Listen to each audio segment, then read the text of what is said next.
For this Friday on BAM, I sat down with Dillar Schwartz. Now, Diller recently joined us from another company where she was the top agent for them here in Austin, Texas, where I live.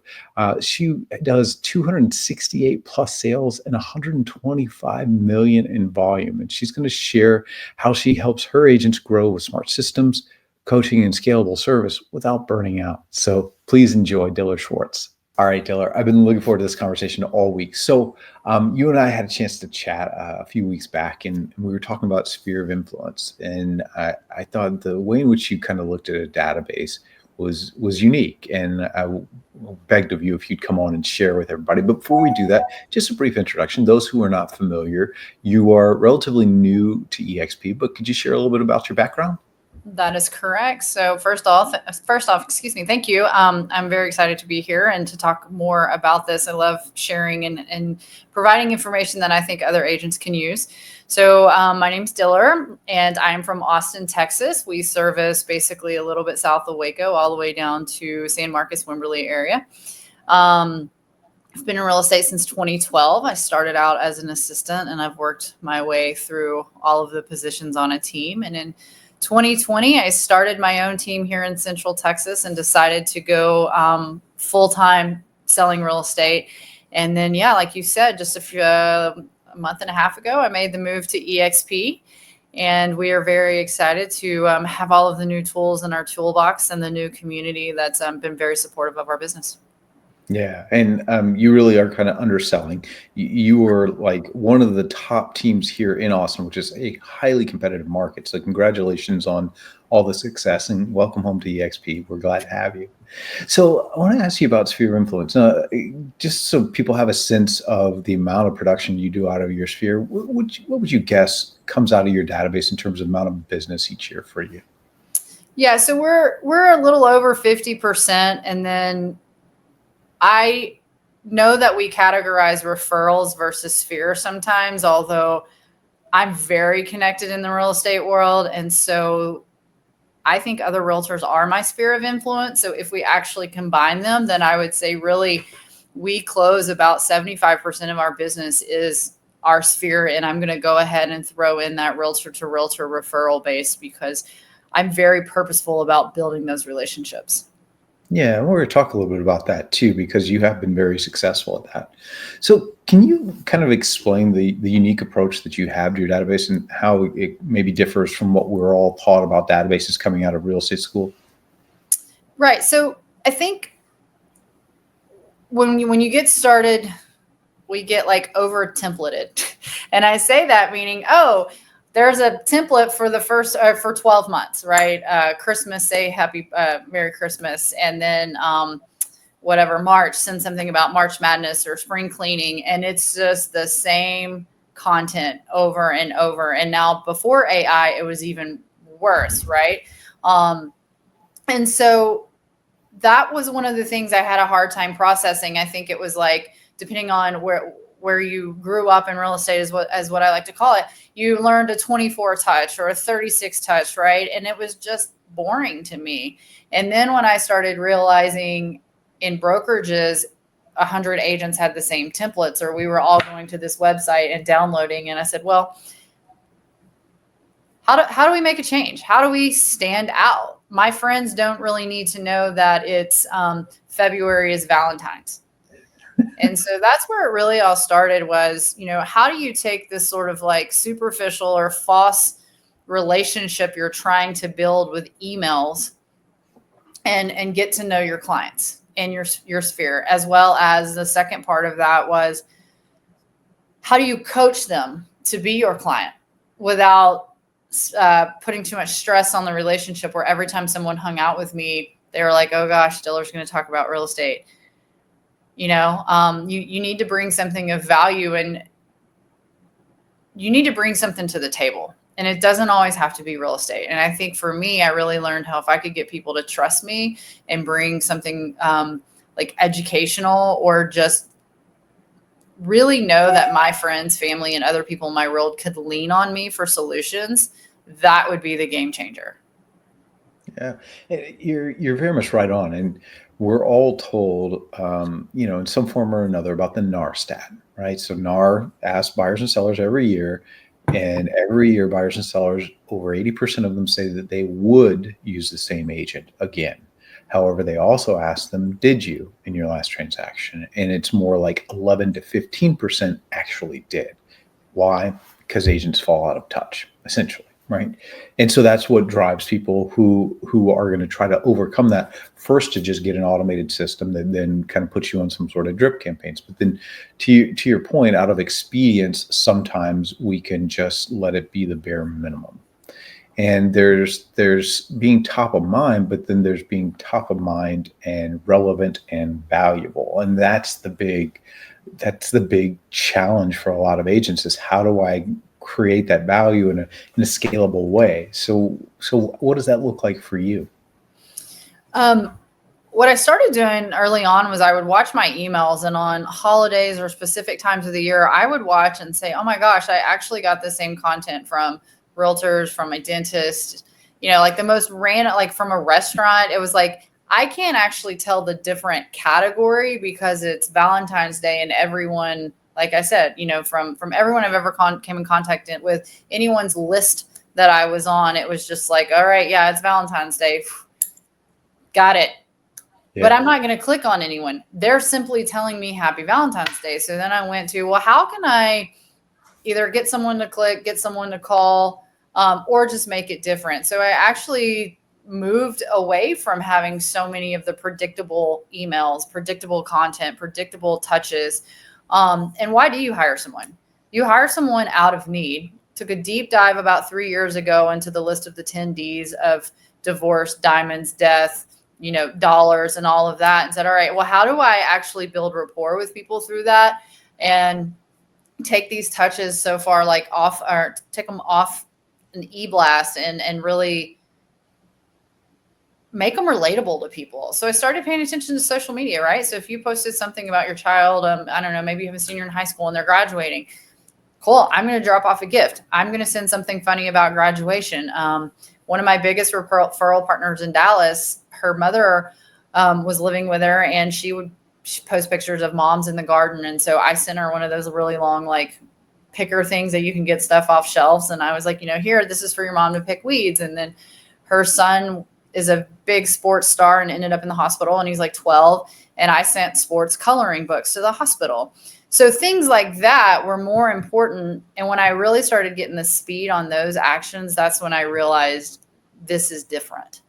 And then I took a class once, and the speaker was like, stop sending information about cleaning your gutters, offer to clean them, or send the guy who's going to clean them. Right. And through that, you actually don't have to send an e-blast to 2,000 people and just hope it sticks. You send it to the one person that it'll stick. And are you purposeful and regimented or scheduled in your frequency of touch with those individuals? And meaning, if I'm one of those 100 to 200 in your database, am I on some sort of reminder plan that says, hey, Diller, it's April, whatever, you need to talk to Brian? Or are you just kind of, as a habit, do you sit down each morning and go, who haven't I talked to in a while? Like, how do you systematize that? So Ryan Young, who is the creator of Fellow, one of my favorite softwares out there, he's really big on segmenting your database. And if I've learned anything from him, that would be one of the biggest things that was a game changer for me. And I was doing it to a degree already, which I think made it easier for me to go full in. However, I didn't really know how to explain it. So yeah, my database is very organized of, these 5 people are going to make a move. I know 100% within 3 months. These guys are 3 to 6 months. But then on top of that, I'm very organized with, have they been introduced to a lender? Where are they at in the process? Are we working on credit scores? Are we waiting on a situation, right? Graduation, birthday, I hate to say it, somebody could be really sick, and once something happens, we need to downsize. So understanding those contexts and then actually organize it to your year becomes so less stressful, because I don't really have to look at my database and say, well, oh my gosh, I didn't do the right activities. And so now there's no one closing this month. I can almost predict that, right? And it just makes the year a little bit easier when you segment it that way as well. Okay.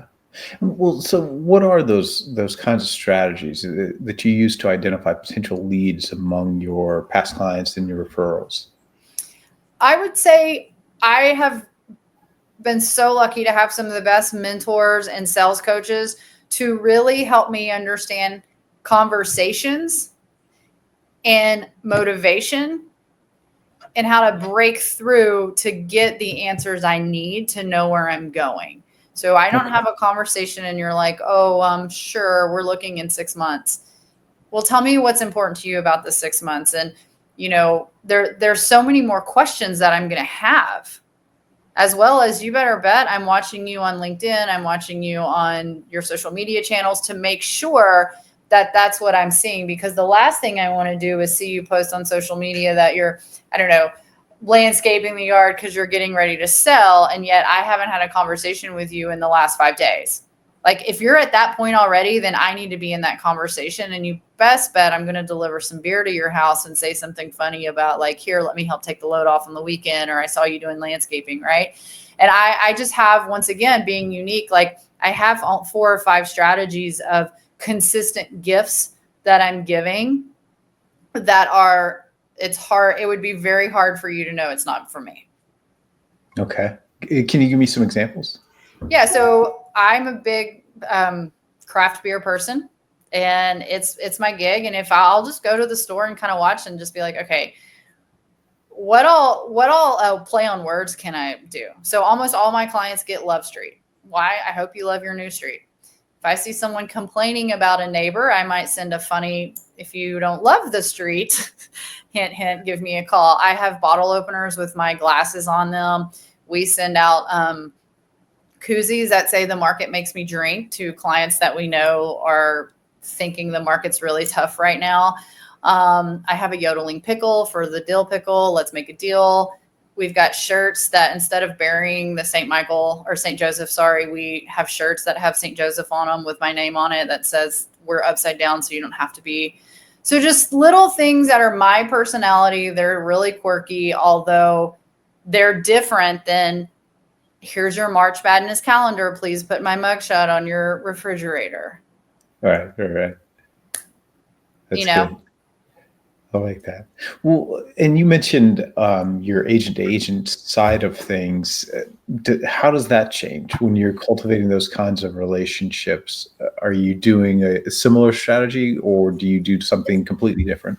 It's the same. Send it to the office. Send it to the group.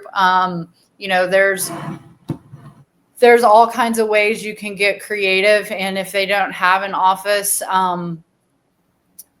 just jump on a group call with them every once in a while. I can't tell you how many 30, 45-minute coaching sessions I offer to teams or offices just to build those relationships. And I typically get 2 or 3 referrals out of them. Also, I believe in affiliate marketing. And so I get some affiliate codes going, and they start using the products that I'm using.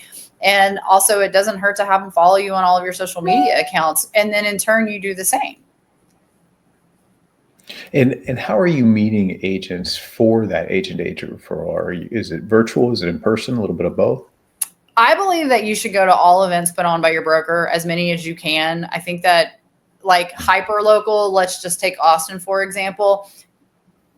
You need to know who's on the other side of the deal. Sometimes we let our egos get in the way. And then when you're trying to transact and it's text, you're misunderstanding.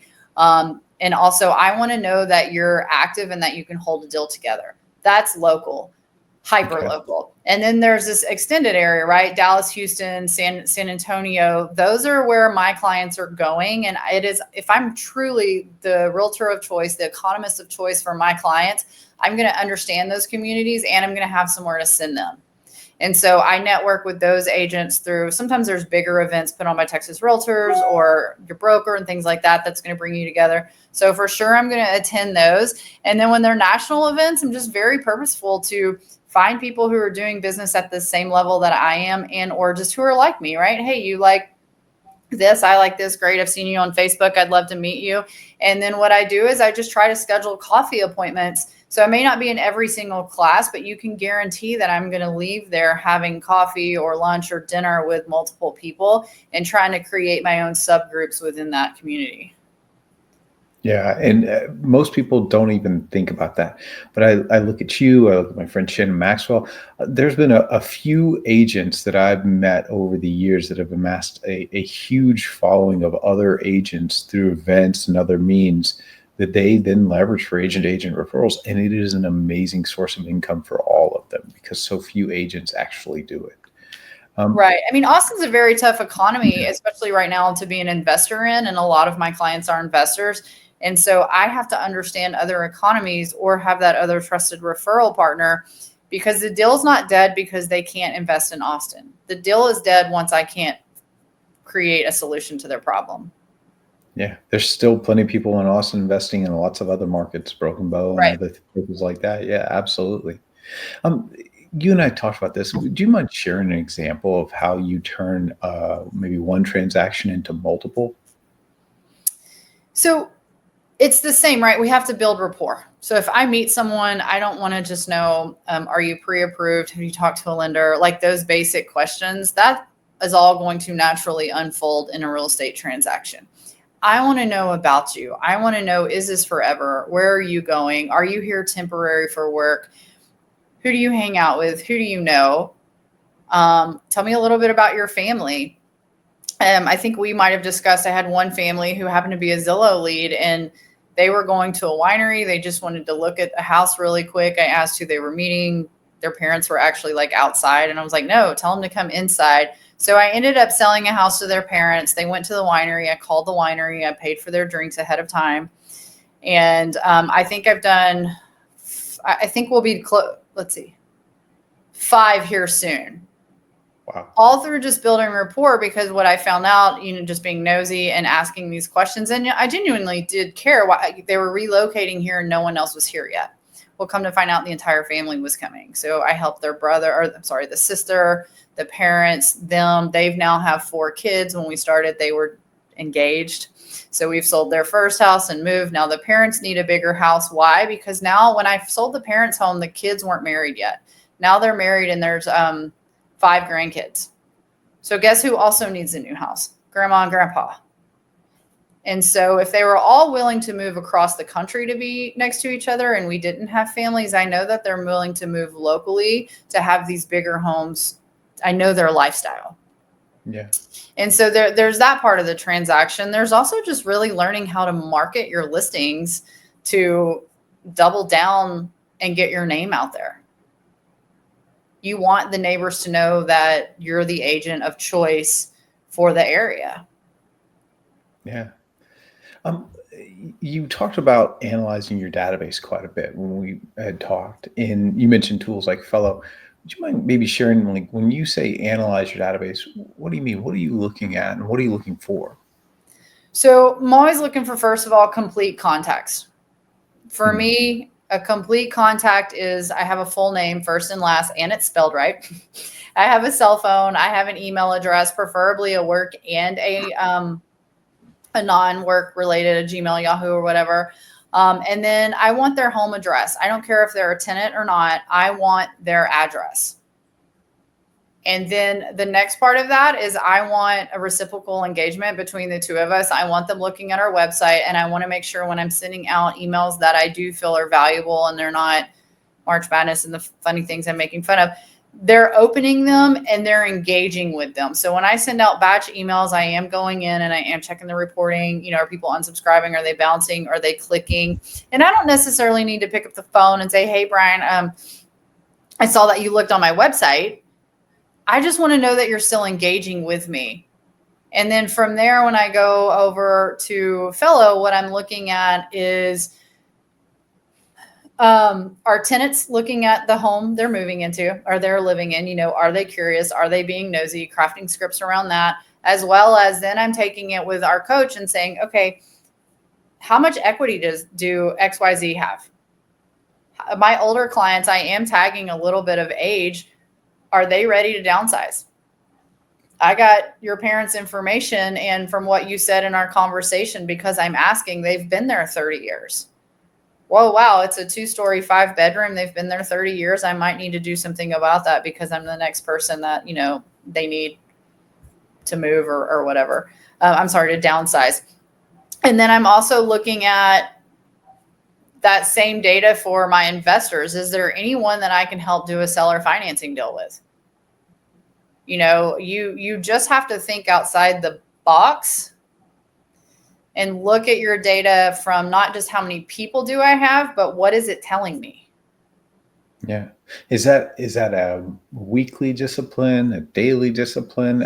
Just when I would you're, say I do a really good scrub, probably monthly.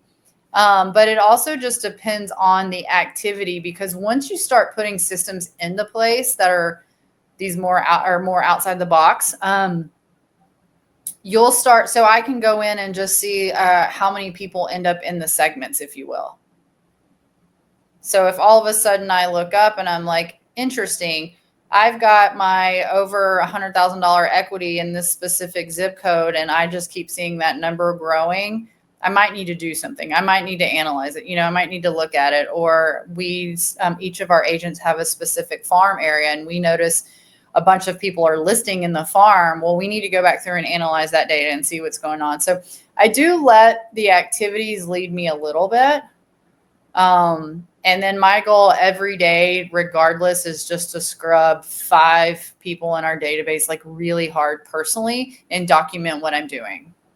I suspect too, your 5 scrubbing contacts a day is probably a good discipline for most people, because I think a lot of people say mañana, mañana, mañana about their database because they think, oh, I got to sit down and plug in, 1,400 people from my iPhone or whatever.